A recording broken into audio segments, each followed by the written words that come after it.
Hello दोस्तों, कैसे हो? आपका स्वागत है त्रिपान स्टडी सेंटर में। आज जो हम करने जा रहे हैं काफ़ी महत्वपूर्ण टॉपिक है निजीकरण यानी प्राइवेटाइजेशन। प्राइवेटाइजेशन के अंतर्गत हम इसमें हर एक बात को एनालाइज करेंगे, चाहे उसकी विशेषता हो, कारण हो, प्रकार हो, उद्देश्य हो, लाभ हो, हानियाँ हो। हर बात का एनालाइज हम यहाँ करेंगे। ये टॉपिक कई मायने में हर एक क्लास के बच्चों के लिए महत्वपूर्ण रहेगा। जो प्रोजेक्ट बना रहे हैं उनके लिए भी है, असेसमेंट बना रहे हैं उनके लिए भी है, इवन कि जो अपना प्रोजेक्ट फाइल बना रहे हैं उनके लिए भी ये काफ़ी महत्वपूर्ण टॉपिक रहेगा। और जो क्वेश्चन आंसर के अंतर्गत अपना तैयारी करना चाहते हैं उनके लिए भी ये टॉपिक काफ़ी मायने महत्वपूर्ण रहेगा। लेकिन आपको पता है कि टॉपिक स्टार्ट करने से पहले एक बात जो मैं हमेशा कहता हूँ, जिसको आपको सोचना भी चाहिए, विचार भी करना चाहिए और इवन अमल भी करना चाहिए, वो ये है कि जब भी वीडियो देखिए पूरा देखिए, क्योंकि अधूरा जानकारी सदैव खतरनाक होता है। साथ में एक इंपॉर्टेंट बात ये भी रहता है, अगर आप पहली बार वीडियो देख रहे हो तो लाइक शेयर सब्सक्राइब करना मत भूलना, क्योंकि दोस्तों लाइक कीजिएगा तो बनाने वाले का मनोबल बढ़ता है, सब्सक्राइब कीजिएगा तो इससे ये होता है कि जब भी मैं कोई वीडियो डालूंगा उसका नोटिफिकेशन आपको समय रहते मिल जाएगा। और देखिए शेयर का मतलब ये होता है कि आपके थ्रू न जाने किन बच्चों को हेल्प मिल जाए, ये आप भी नहीं जानोगे, इसलिए जो है आप शेयर जरूर करो, ठीक है। व्हाट्सएप स्टेटस पे भी लगाओ। दोस्तों एनएसएस सेंटर जो है कई मानने में बहुत से बच्चों के लिए हेल्पफुल है, चाहे वो 8th क्लास हो, 9th 10th 11th 12th हो, चाहे वो एनआईएस बोर्ड के बच्चे हों, ठीक है, चाहे बीए एमए के बच्चे हो, सभी क्लासों के लिए कुछ ना कुछ जो है त्रिपान एनएसएस सेंटर में उपलब्ध है। तो इसलिए आपके लिए ज़रूरी है कि आप सब्सक्राइब करके इसको चैनल को जो है सेव कर लो, नहीं तो बाद में अगर रिसर्च करोगे तो शायद आपको ये चैनल प्राप्त ना हो। तो इसलिए सोचना नहीं, विचार नहीं करना है, सब्सक्राइब करके जो है अपने पास सेव करना है। दोस्तों ये तो बात था आपके लिए, लेकिन अब देखते हैं हमारा आज टॉपिक क्या है। यहाँ पर जो हम करने जा रहे हैं काफ़ी महत्वपूर्ण है निजीकरण। यानी निजीकरण देखा जाए तो प्राइवेटाइजेशन है, जो कि काफ़ी महत्वपूर्ण है। और हमारा यहाँ पर अगला टॉपिक जो आया है वो काफ़ी महत्वपूर्ण है, निजी क्षेत्र के दोष या सीमाएं। ये काफ़ी महत्वपूर्ण यहाँ पर रहने वाला है कि निजीकरण के हमने दोष और सीमाओं का जो है विस्तार पूर्वक चर्चा करना है और समझना है कि आखिर इसमें है क्या। ये टॉपिक देखा जाए तो कई मायने में हर एक क्लास, हर एक बच्चों के लिए महत्वपूर्ण है जिनके सिलेबस में निजीकरण है। निजीकरण की दोष या सीमाओं की आगे हम बात करें तो पहला पॉइंट यही दर्शाता है कि अधिक पूंजी की आवश्यकता वाले उद्योग की स्थापना। और ये कहीं ना कहीं सच बात है कि अधिक पूंजी की आवश्यकता वाले उद्योग की स्थापना ही यहाँ पर मेन मकसद रहता है कि जिसमें अधिक हमें पूंजी प्राप्त होती है, ऐसे उद्योग की हम स्थापना करते हैं। क्योंकि निजी क्षेत्र के वित्तीय साधन बहुत सीमित होते हैं, इसलिए इन क्षेत्रों में सामान्यतः ऐसे उद्योग की स्थापना नहीं की जा सकती है जिनमें अधिक पूंजी की आवश्यकता होती है।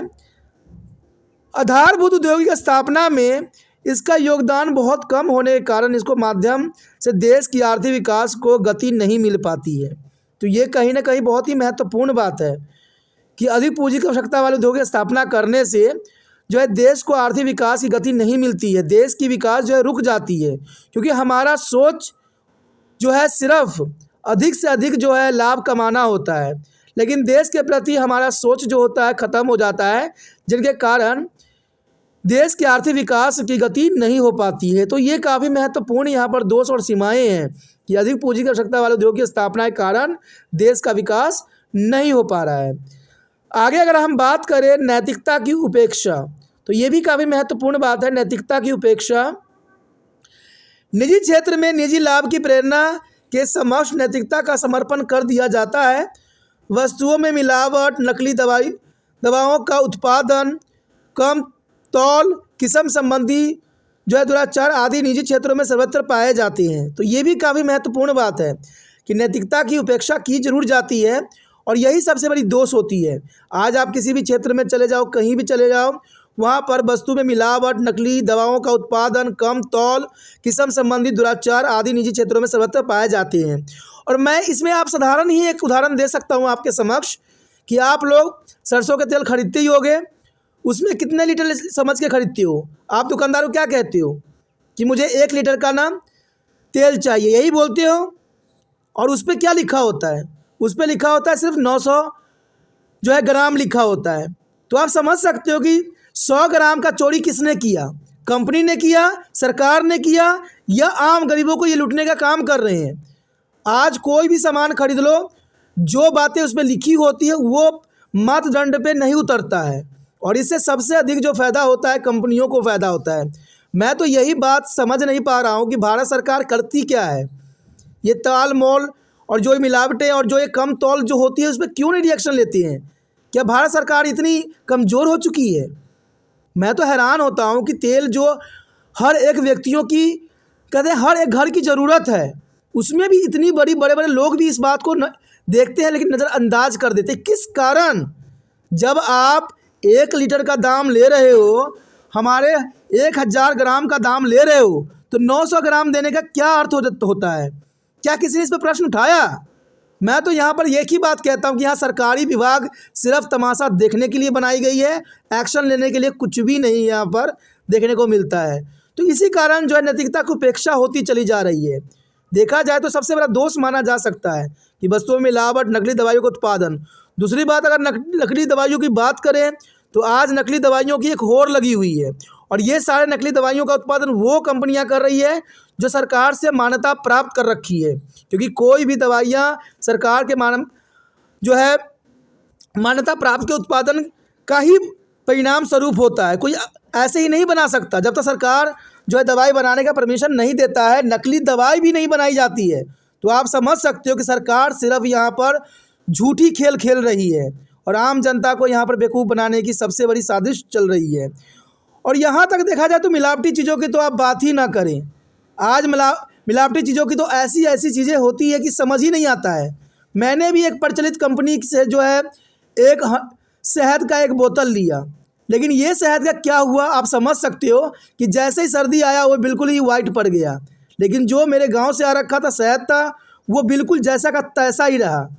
तो समझिए इतने बड़े ब्रांड का क्या मतलब, जो अपनी प्योरिटी की पूरी डंका बजा रहे होते हैं। और ये आप लोग अपनी जो है दिनचर्या में भी महसूस करते होगे, लेकिन फिर भी कुछ भी नहीं कर पाते हो। तो नैतिकता की उपेक्षा तो होना स्वाभाविक बन जाता है। नैतिकरण तो हो रही है, निजीकरण तो हो रही है, लेकिन नैतिकता की उपेक्षा इसमें बहुत ही की जाती है। उसके पश्चात हमारे समक्ष आता है विलासिता की वस्तुओं के उत्पादन पर जोर। ये हमारे देश में आज के समय में बहुत अधिक हो रहा है, और ये सब निजीकरण के कारण ही हुआ है कि विलासिता की वस्तुओं का उत्पादन जो है बहुत जोर पे है। चाहे वो आपकी भलाई में हो चाहे न हो, सिर्फ विलासितापूर्ण वस्तुओं का उत्पादन पे आज सरकार बहुत काफ़ी जोर दे रही है। कहते हैं निजी क्षेत्र में विलासिता एवं आरामदायक वस्तुओं का उत्पादन पर अधिक जोर दिया जाता है, और इसका कारण यह है कि इन वस्तुओं का उत्पादन और उपयोग समाज के बने वर्ग के जो है व्यक्तियों द्वारा किया जाता है। यानी बड़े समाज के जो बड़े व्यक्ति होते हैं, बड़े वर्ग के लोग होते हैं, उनके द्वारा ये विलासिता की वस्तुओं का सामान का जो है धड़ल्ले से उपयोग किया जाता है। और इनमें ऊंची मांग के कारण लाभ का मार्जिन अधिक होती है, क्योंकि अधिक मांग होती है तो इनका मार्जिन भी अधिक होता है। और इन वस्तु के उत्पादन के समक्ष आम उपभोक्ताओं को भोग की आवश्यकता वस्तु के उत्पादन की निजी क्षेत्रों में उपेक्षा की जाती है। आज उन वस्तुओं का उत्पादन होता है जिनमें अधिक से अधिक पूंजी उनको प्राप्त होती है। आज देखा जाए तो विलासिता की वस्तु के उत्पादन में हर एक कंपनियां जोर लगा रही है, जिनके कारण आज छोटे छोटे वस्तुओं का उत्पादन जो है भारत में नहीं हो पा रहा है, और ये बहुत बड़ी समस्या खड़ी कर रही है कि आज देखा जाए तो बड़े बड़े लोगों की चीज़ों को ध्यान में रखी जाती है और उनके लिए ही उत्पादन किया जाता है। कोई भी कंपनी होती है सिर्फ एक ही बात पे ध्यान रखती है कि उसको कहाँ से कितना मुनाफा मिल सके। अब एक उदाहरण मैं ये भी आप बता सकता हूँ, और सही है एग्जाम्पल भी। आपको पता होगा कि पहले के समय में कोई भी व्यक्ति जो है रिचार्ज बड़ा ही सुविधाजनक तरीके से कर लेता था, क्योंकि उस समय 10 रुपया 20 रुपये कूपन मिलते थे, और गरीब लोग को जितना बात करना होता था उतना ही करते थे। लेकिन अमीर वर्ग में क्या था कि वो 2-2 घंटे बात करते थे, 3-3 घंटे बात किया करते थे, तो उनके लिए रिचार्ज जो थोड़ा महंगा था। अब देखिए सरकार ने कितनी बड़ी यहाँ पर चाल चल गई। अब ये मैं कंपनी की चाल नहीं कहूँगा, सरकार को कहूँगा चाल, क्योंकि कंपनी चाल तभी चलती जब सरकार उसको इजाज़त देती है। पहले हम 10-10 रुपये के रिचार्ज से संतुष्ट थे, हम अधिक बात भी नहीं करते थे, तो हमें कई तरह की बीमारियां भी नहीं होती थी।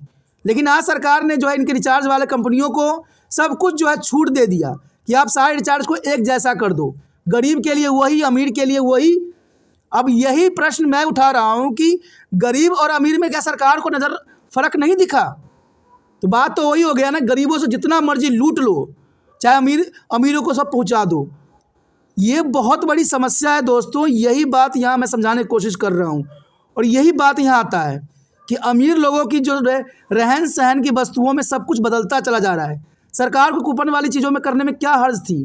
क्या बंदे कम बात करते थे तो क्या सरकार को गलत लगता था? आज देखिए आम गरीब भी कहते हैं भाई मैंने 500 का रिचार्ज करवाया है, अगर मैं 2 घंटा 3 घंटा बात नहीं करूँगा तो मेरा पैसा ही व्यर्थ चला जाएगा। तो बेफजूल की बातों में लगे रहते हैं। सब्जी कैसा बना है, नमक पड़ा है कि नहीं, आज यही की डेली शॉप हो गया है। लेकिन ये सब का इफेक्ट जो है आने वाला भविष्य में देखने को मिलेगा। तो आज विलासिता की वस्तु के उत्पादन पर सरकार सिर्फ जोर दे रही है। आज सरकार हर चीज़ पे बैन लगा सकती है, लेकिन सरकार बैन नहीं लगाती क्योंकि उनसे उनको बहुत मुनाफा होती है। आज जैसे ही आप नेट खोलोगे इतनी तरह के गंदे गंदे भद्दे भद्दे चीज़ लिखे हुए आएंगे, तस्वीर आएंगे कि आम लोग भी इससे शर्मा जाते हैं। लेकिन सरकार इस पे कभी जो है बैन नहीं कर सकता क्योंकि इस पे उनको पैसा मिलता है, मुनाफा कमाई होती है। तो ये विलासिता की वस्तुओं के कारण जो है आम गरीबों को भी इसका नुकसान देखने को मिल सकता है और ये सब निजीकरण के कारण ही हुआ है। तो ये सारे जो है सीमाएँ हैं और ये सब नुकसान हैं। अगर आगे हम बात करें असंतुलित विकास की, तो जर्नल सी बात है, इससे असंतुलित विकास ही पैदा होगा क्योंकि अमीर अमीर होता चला जाएगा और गरीब गरीब होता चला जाएगा।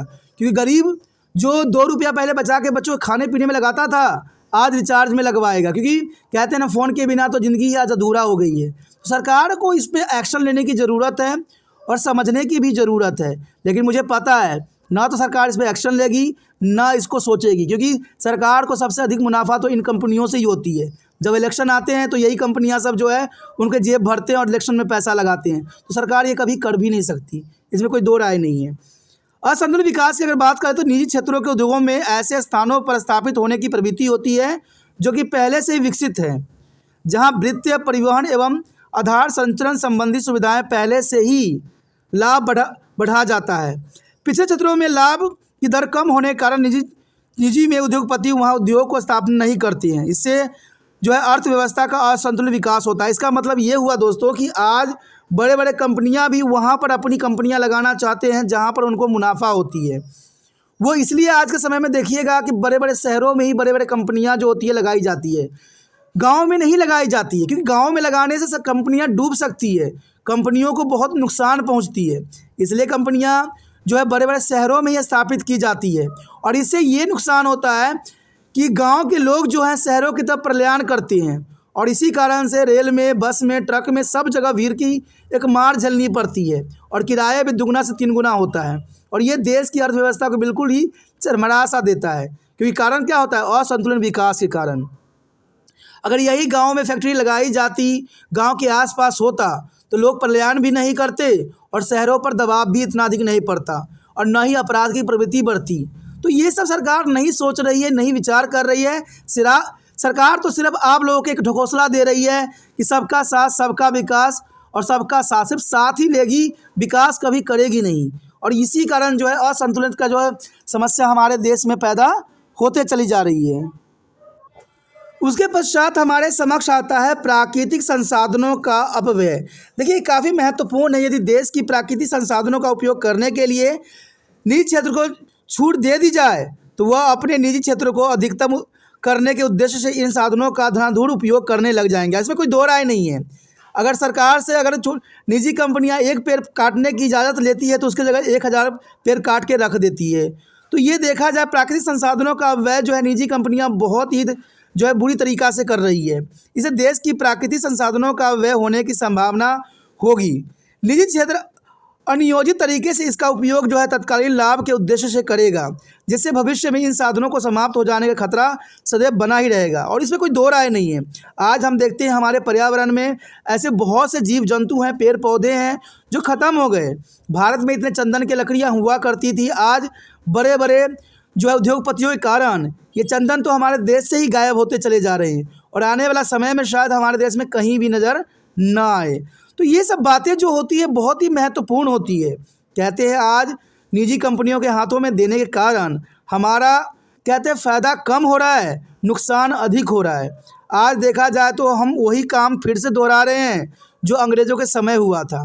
हमने सारी चीज़ें जो है कंपनियों को हाथ में दे दिए थे अंग्रेज़ों के टाइम, तो हमारी सब कुछ तहस नहस हो गया था।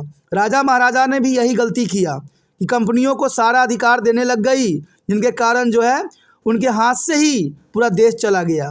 आज भी सरकार वही गलती कर रही है कि विदेशी कंपनियों को, निजी कंपनियों को सारे अधिकार दे रहे हैं, जिनके कारण आने वाला समय में सारे भारत का जो है किस्मत का फैसला निजी कंपनियां ही करेगी। सिर्फ सरकार नाम मात्र की रहेगी, सिर्फ शक्ल देखने के लिए रहेगी।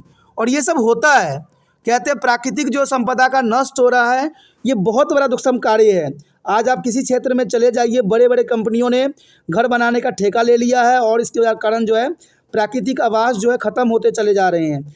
जीव जंतु जो है रोड पे आ गए हैं, जिनके कारण उनकी मृत्यु हो रही है। तो सरकार इस बात पे कभी भी जोर नहीं देगी, क्योंकि सरकार उस रास्ते से कभी नहीं गुजरती है जहाँ पर जीव जंतु की हत्या होती है, मरते हैं। उनके लिए तो जब भी रास्ते चलते हैं वहाँ पर तो ईंट पत्थर को भी सरकार के लिए साफ़ कर दिया जाता है। कोई मंत्री बाहर के उनकी कार्रवाई क्यों न निकले, हर लोग को ठहरा देते हैं, मंत्री जी कार्रवाई पहले निकाल देते हैं।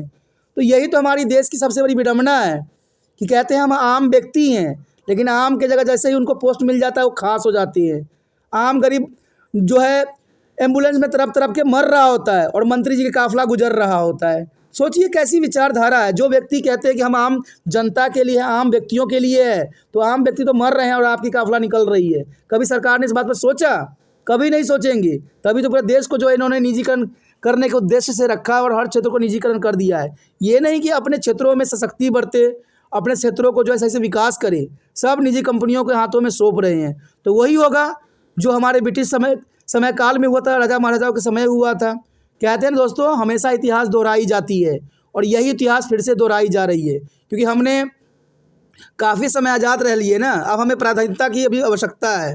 हमारा देश तो ऐसे ही चलता रहा है, क्योंकि आज हमारे देश में यही तरह की जो विडंबनाएँ हैं चलती चली जा रही है और प्राकृतिक संसाधनों का इस प्रकार ये दोहन कर रहे हैं कि शायद भविष्य में भी ये प्राकृतिक संसाधन हमें नज़र तक ना आए। तो इसी के साथ हमारा ये टॉपिक ख़त्म हो जाता है। आगे का टॉपिक और भी महत्वपूर्ण है, तो आप बने रहे तिरपान स्टडी सेंटर के साथ। आगे जो होगा हम निजीकरण के महत्व पे भी विस्तार पूर्वक चर्चा करेंगे, तो इसके लिए आपको बने रहना पड़ेगा तिरपान स्टडी सेंटर के साथ। अगर आपको वीडियो समझ में आई, अच्छा लगा, तो जितना हो सके शेयर कीजिए, ठीक है। पहली बार मेरे चैनल पे आए हो, पहली बार वीडियो देख रहे हो, अच्छा लग रहा है, समझ आ रहा है, चलो सब्सक्राइब जरूर कीजिए। चलो सब्सक्राइब कीजिएगा, तभी जो है आने वाला समय में अगला वीडियो का आपको नोटिफिकेशन मिल पाएगा। सब्सक्राइब नहीं कीजिएगा तो अगला वीडियो का नोटिफिकेशन आपको प्राप्त नहीं होगा और कई वीडियो से आप अनभिज्ञ रह जाइएगा।